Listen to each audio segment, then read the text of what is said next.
nilisemea ya kitu maneno nasema chiffre 7, caractéristique de la violence spirituelle et du repos.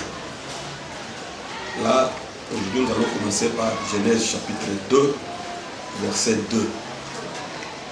Genèse chapitre 2, verset 2 qui dit ceci. Genèse chapitre 2, verset 2 qui dit ceci.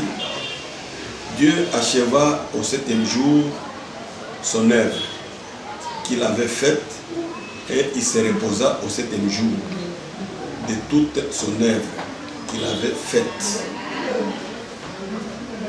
Ici, nous allons parler la semaine du chiffre 7. Mungu alitumika kazi pendant 6 jours. Na 7e jour, ilikuwa ndio tunaita journée de repos. Et chaque jour ilikuwa na kazi yayo. Siku ya kwanza Mungu akuumba kitu mdesordre. Aliplanifie. Ndio kwa maana tutasemea juu ya chiffre 7. Chiffre 7 tutaisemea ndio kusemea kwamba ni chiffre ya repos. Mais ça c'est Dieu parce qu'il avait travaillé na anaisha kazi yake au 6e jour na 7e jour akapumzika. C'est ça qu'on appelle le 7e jour journée de repos, jour de repos de Dieu. Mais si chiffre 7 inakuja, par exemple jana nilisema juu ya 7 Josué wakati anafika anatuma bapelelezi peleza Yeriko, na wakati balifika kule ku Yeriko baliona ke Yeriko ni mkini wenye kujengwa na watu matajiri, parce que kuta ya Yeriko ilikuwa ni ya majiwe, ilikuwa nguvu kwa akili ya binafsi kuipomola na kuingia. Balijibite kwa ile situation. C'est kwa Mungu alimweleza kama yeye Mungu alifanyaka chiffre 7. Akasema Josué, na wakati Josué jana nisoma ile Josué 5 verset 13 inasema Yoshua aliona. Ni kule ni parler sur 2 dimensions. Isema dimension ya kwanza c'était la dimension naturelle. La dimension naturelle ni vile tu kunaona si batu.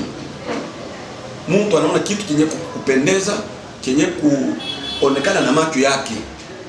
Lakini Josué kisha kuona kuta aliona alijibite un problème que sitaweza. Mais deuxième dimension ni dimension surnaturelle. Ile dimension surnaturelle aliona sasa mbingu inafunguka. Anaangalia sasa kiroho. Sasa kiroho kule Mungu anamuonesha. Wakati anaona mtu anashimama na epe na akamuuliza uko ngambo gani? Ngambo ya badui, ngambo yenu. Akasema niko ngambo yenu. Na kweli pale akapata kiume na Mungu akamwezea mtazunguruka 7 fois. Na chaque jour ya 7 fois na ilifika 7e jour c'était l'accomplissement de la parole. C'était la victoire. Ya ile kuta ikapasuka na kuanguka yo yenyewe. Donc c'est la puissance. Il est 7e jour.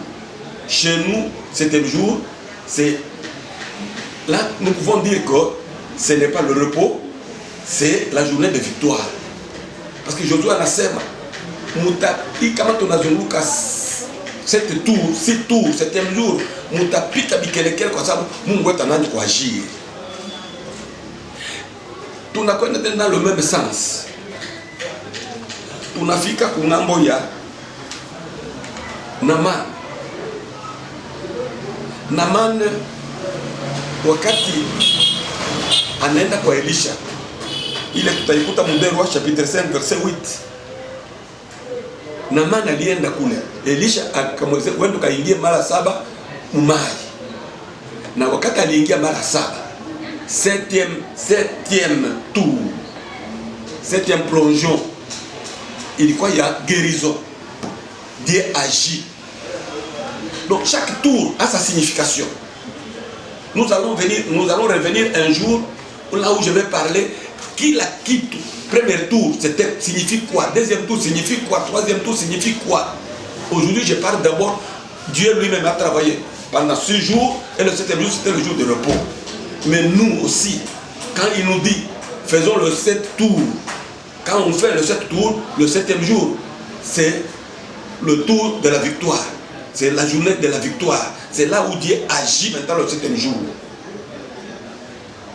Tukiangalia tukipita tena kuendelea. Elisha l'homme de feu. Élie l'homme de feu. Il a prié aussi 7 fois. Donc, qui la quitte?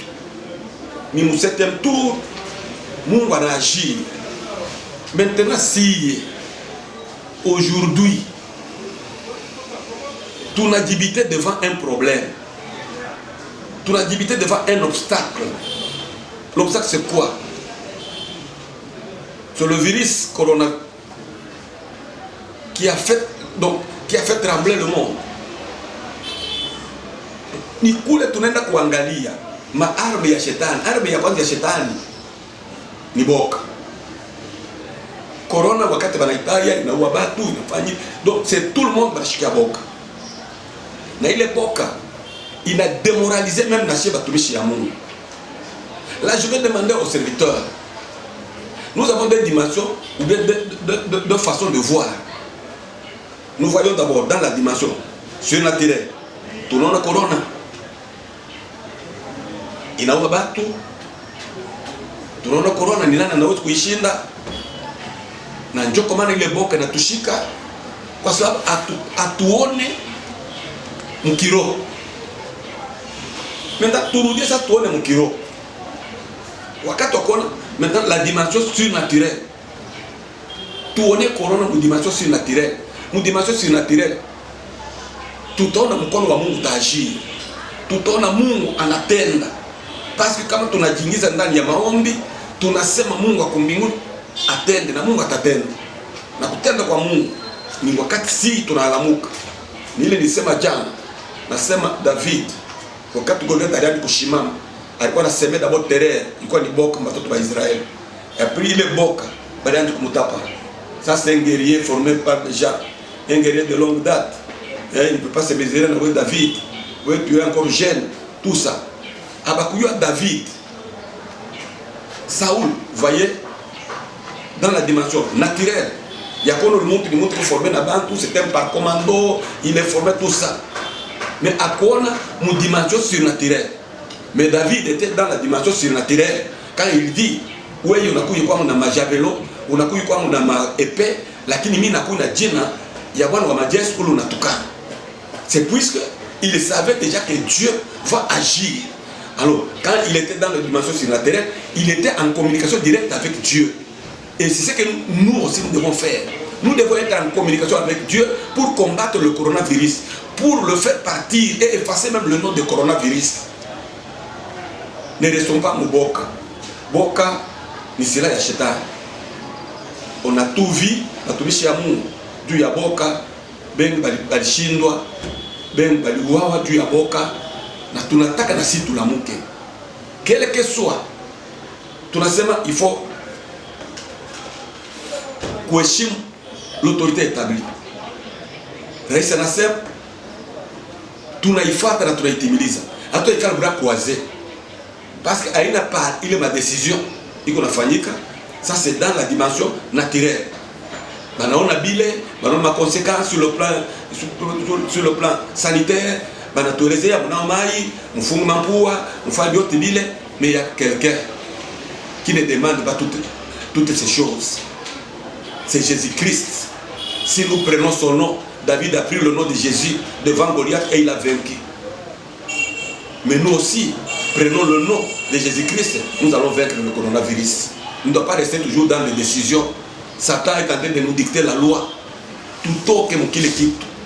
Et ici, je demande aux serviteurs, Yakulamuka, tushimame debout, tulombe Mungu. Na huyu Mungu tudalomba ataagir, na ndio atatushindia. Sinon tunariske ikale generaliser na itaisha batu na tutashindwa namna kuyefasa.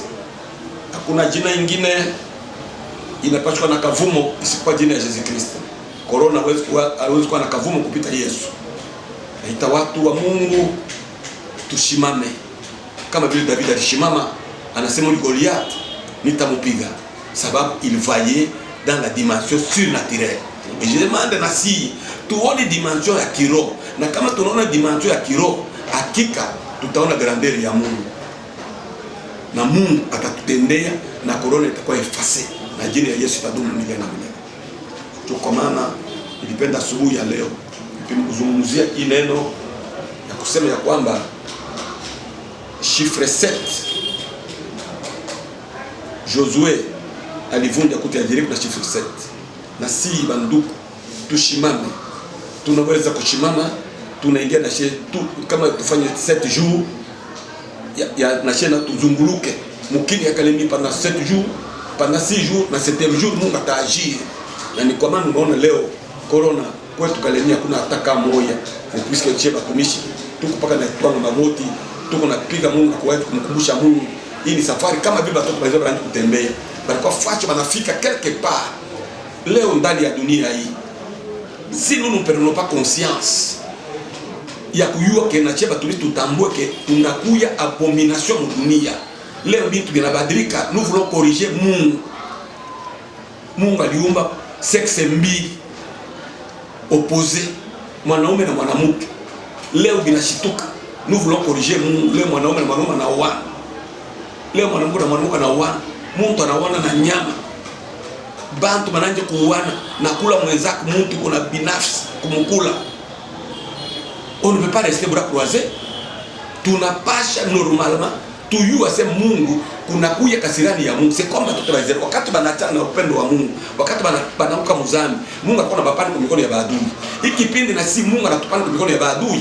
Sasa ni si batumisa tulamuke, turudishe conscience yetu, tuingie mkitubio, tuombe Mungu ahurumie dunia, ahurumie matendo yanakuwa na dunia. Basi Mungu na yeye baraka kumkorije. Hakuna mtu anaweza kukorije Mungu. Mungu kwa na hekima ya kupita hekima yote ni Mungu. Hata kama leo tunakuwa sema scientifique banal tout ça, hata scientifique hawezi kufika na Mungu. Scientifique wa kwanza ni Mungu kwa mbinguni. Alors c'est ainsi que hapa tunapaswa conscience yetu tuinterpeller. Dunia ishakuwa mapenzi ya Mungu. Dunia inakuwa nje ya Mungu. Kwa naona leo kuna kama catastrophe mingi, kuna kama inondation, kuna donc bitu binakwambia mingi, rebellion, bitu vya kuuana vya donc binakuwa binafsi. Ni Mungu anataka, Mungu mkono wa Mungu hauna tena kwetu. Tunataka mwe kipindi tupime kujirudisha si batumishi ya Mungu, tuingie kwa kifungo, tuingie kwa kitubio, tuombe huruma dunia, Mungu abadilishe akili ya watu, hata batajiri wenye utajiri wote wanakuwa kwa Mungu. Kama alipata ile utajiri, haina kusema anzi kuangamiza watu au kuanza kucreate malufu wa watu. Kumbe kwa hivyo chetu tuombe Mungu. Mungu aikale upande wetu na ainuki juu ya baadui wetu. Na bale baadui hii na hii nyewe bale beko na create. Mungu bibarudie bobe nyewe kwa sababu shitu kudebu tunashimama kama vile David. Basi ninaita batumishi ya Mungu tukumbuke kunakuya abomination mwi dunia. Kunakuya tunakuwa nje ya volonté ya Mungu. Na kama tunakuwa nje ya volonté ya Mungu, inafaa tutafute turudie, tuingie mu volonté ya Mungu na Mungu aishi upande wetu kwa sababu tushindie vita ya corona na ipate kuanguka na ipotee kwa jina la Yesu. Amen.